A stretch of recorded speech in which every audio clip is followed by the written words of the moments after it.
Aduh. Aku tuh masalahnya kalau nyingok Pak Ustadz minder. Alhamdulillah. Minder mana? Hitam manis, hitam manis. Hari ini masalah apa ya? Takwa, Pak Ustadz. Nah, Anda kembali bersama podcast Someone Ustadz Husyam dan Cekwan. Assalamualaikum warahmatullahi wabarakatuh. Kabar abi masuk Lembang, banyak tenang jadi gelombang. Nama Cek kalau nak senang nak tenang acara kami Samwa Bersama Ustadz Husyam dan Cekwan. Iya. Aduh. Aku tuh masalahnya kalau nyingok Pak Ustadz minder. Alhamdulillah. Minder mana? Hitam manis, hitam manis. Saking hitam ya. Kejingok ini kan. Maka mereka. Biar tak kejingan hitam. Nah, masa kita hari ini masalah apa ya? Takwa, Pak Ustadz. Nah, takwa tuh Ada? Cek. Hah? Masjid takwa. Masjid, nama masjid takwa. Nah, arti takwa, mungkin apa maksud dari takwa itu apa? Ya, Kemarin kan kita masalah imam, imam kan? Ya, ya. Nah, ini kita masalah takwa. Nah, ya netizen nih, Ya. kita minta penjelasan dulu dengan Pak Ustadz. Ya, Nah, silakan Pak Ustadz. Jadi dalam pembukaan Al-Quran itu di surat Al-Baqarah itu begitu kita buka ya Allah menyampaikan kalimat singkat yaitu alif lam mim ya. Alif lam mim. Auzubillahi minasyaitonirrajim. Bismillahirrahmanirrahim. Alif lam mim. Alif lam mim itu apa? Alif lam mim itu adalah sesuatu yang menjadi pembuka sesuatu hal yang penting. Kalau kalimat dibuka dengan sesuatu yang penting, biasanya itu buru-burunya ada sesuatu yang bersifat langsung berkenaan dengan perintah Allah dan terkait dengan Al-Quran.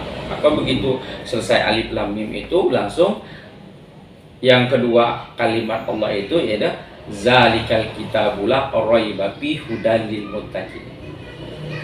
Kitab Al-Quran ini kata Allah tidak ada keraguan di dalamnya untuk orang mendapatkan petunjuk menuju kepada ketakwaan. Jadi Allah sendiri yang membuka kalimat pembuka Al-Quran itu dengan meyakinkan gitu ya. Meyakinkan siapa? Meyakinkan seluruh umat manusia, meyakinkan makhluk Allah yang Allah cintai supaya kita ini menjadi orang yang beriman menuju kepada takwa. Kenapa? Dengan jalan Al-Quran. Jadi konsep iman itu harus berpandu kepada Al-Quran. Kenapa harus berpandu kepada Al-Quran? Karena jaminan tidak ada keraguan di dalam itu Allah sendiri. Allah mengatakan bahwa Al-Quran ini adalah kitab yang tidak ada keraguan. Jangan pernah ragu. Jadi untuk mempertegas, ada kitab selain Al-Quran yang mempertegas pertanyaan dan jawaban sekaligus di dalamnya itu bahwa misalnya kita nulis, wah buku yang saya tulis ini jaminannya benar. Ngerti kan? Yang ada tuh malah di ujung penutupnya ada tulisan jika ada kesalahan akan direvisi pada cetakan berikutnya. Jika ada kesalahan maka akan dibenarkan seperlunya. Berarti masih ragu. Pasti ragu. Ya kan? Karena sifatnya itu ilmu berkembang. Tapi Al-Quran kitab ini begitu dibuka dengan kalimat tidak ada keraguan di dalamnya. Tujuannya apa? Tujuannya supaya orang mendapat petunjuk menuju kepada takwa. Itu takwa. Apa isi takwa yang pertama kali?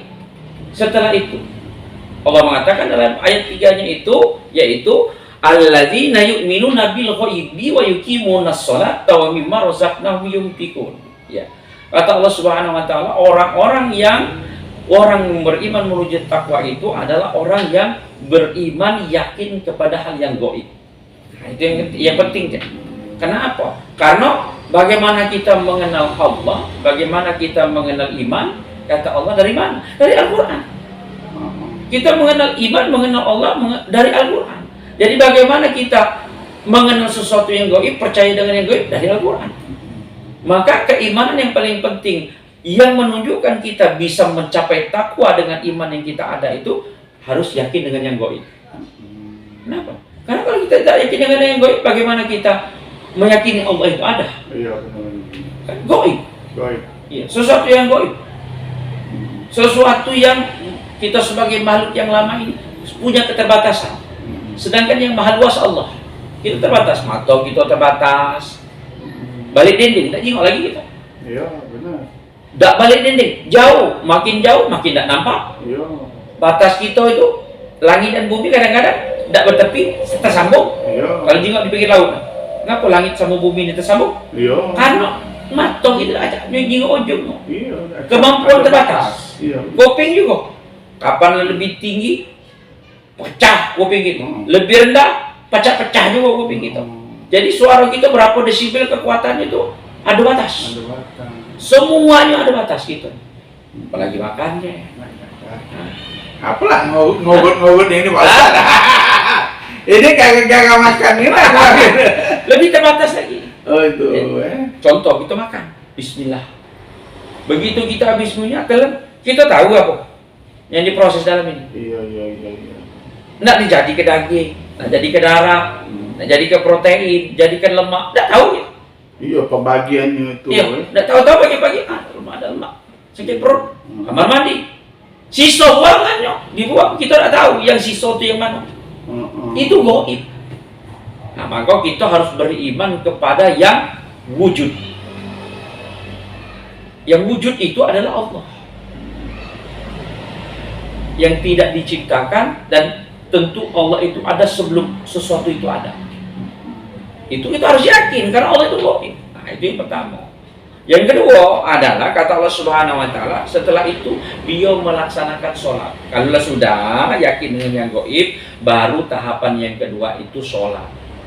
Jadi kalau kita belum yakin dengan sesuatu yang gaib, bahwa Allah itu gaib, Allah itu maha menyaksikan, Allah itu ada di mana-mana, Allah itu bersama orang yang beriman, Allah itu membantu kita, menolong kita. Dengan keyakinan-keyakinan sesuatu yang semua itu kita percaya dengan sesuatu itu dasarkan iman kita, maka sholat kita itu kurang meyakinkan. Atau kata Allah Subhanahu wa taala, kata lain dalam surat Al-Baqarah ayat 45-46 itu, mereka tidak mendapatkan sholat yang khusyuk.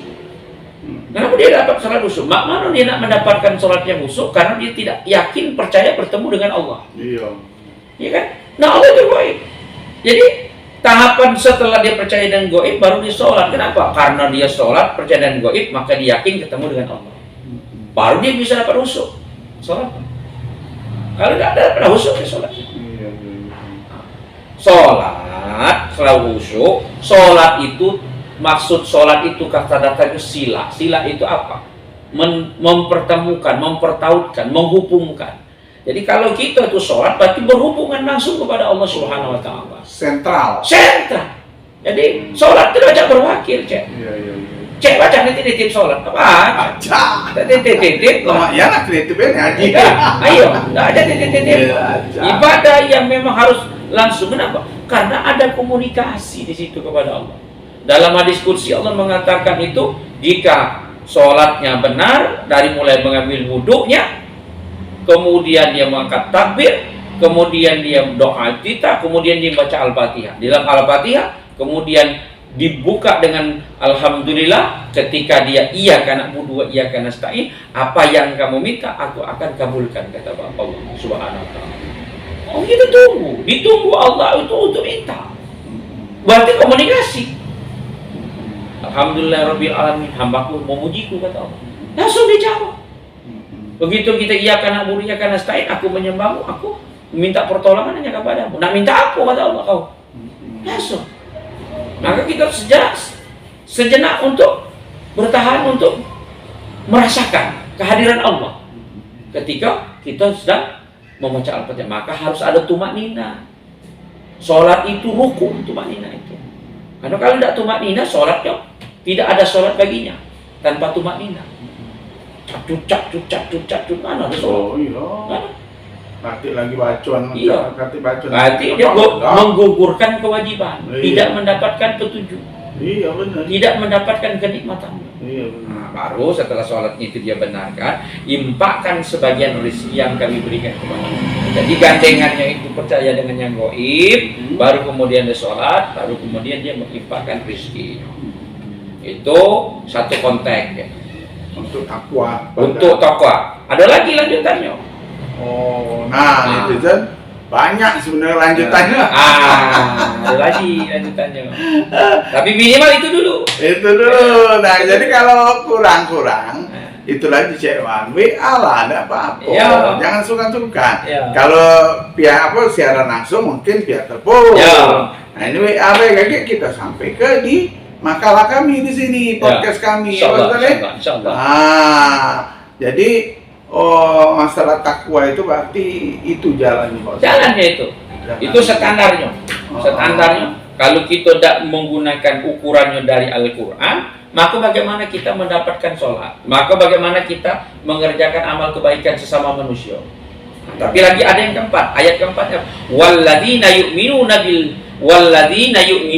bima unzila ilaika wa ma unzila min qablik wa bil akhirati hum yuqinun. Apa kata Allah itu? Mereka beriman kepada Al-Quran yang diturun kepadamu. Tadi Al-Quran itu Allah minta sebagai penjelasan bahwa Al-Quran ini tidak ada keraguan.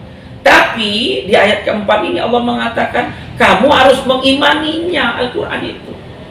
Karena syaratnya kalau kamu sudah percaya dengan yang gaib, sudah sholat, sudah menginfakkan sebagian dari harta dan rezekimu, kamu harus mengimani Al-Quran. Mengimani kamu berinteraksi secara terus-menerus, berhubungan dengan Al-Quran itu bagian daripada suatu yang kalau kita makan 3 kali sehari itu Al-Quran itu makanan jiwa, roh kita. Dibaca terus. Dibaca terus karena makanan jiwa. Roh kita itu kering kalau tidak membaca Al-Quran. Dan di situ juga kan ada jalannya. Betul. Semua jalan. Allah memberikan dalam surat 17 ayat 82 itu syifa, ya. Al-Quran itu sebagai obat. Kenapa? Karena kita berinteraksi terus. Petunjuk, pembuka jalan, segala macam, ya. Bagi keberkahan kehidupan kita itu lewat Al-Quran. Apalagi kata Allah Subhanahu Wa Taala. Termasuk kenapa kamu mesti harus mengimani Al-Quran itu? Karena Al-Quran itu juga adalah kumpulan-kumpulan dari seluruh kitab-kitab yang Allah turunkan sebelumnya itu, yang kemudian Allah sempurnakan dalam Al-Quran. Jadi kalau kita sudah mengimani Al-Quran, maka seluruh kitab-kitab sebelumnya itu, jika dia dipertanyakan, ada keraguan dalam kehidupan kita, sudah dibuka dalam Al-Quran. Sudah jelas. Nah, maka itulah dasar menjadi kehidupan kita itu semakin mempunyai khazanah keilmuan. Semakin pelan-pelan 1 ayat, 2 ayat, 3 ayat, 4 ayat. Nah, ini penting, Cek. Kenapa? Karena kalau kamu tidak mengimani Al-Quran, maka kata Allah di ujung ayat keempat ini, kamu tidak bisa mempercayai sesuatu yang di ujungnya itu apa? Yakin kepada hari akhir. Keyakinan kita kepada banyak orang yang dia percaya kepada Tuhan Allah, tapi dia tidak percaya hari kiamat. Tidak percaya di kiamat. Hidup kita ini cuma sekali. Di dunia inilah sudah tidak kati apa-apa. Banyak seperti itu apa? Karena itu tadi, karena dia tidak mengimani Al-Quran secara betul. Insyaallah mudah-mudahan kita. Nah, dulu karena ini sudah nasar. Nah, kita sambung lagi ya, podcast selanjutnya. Kapan lagi masuk Lembang, banyak tenang jadi gelombang. Nah, Cek Bicek, kalau senang tenang, nonton acara kami. Salam. Bersama Ustaz Musa dan Cek Wan. Wassalamualaikum warahmatullahi wabarakatuh.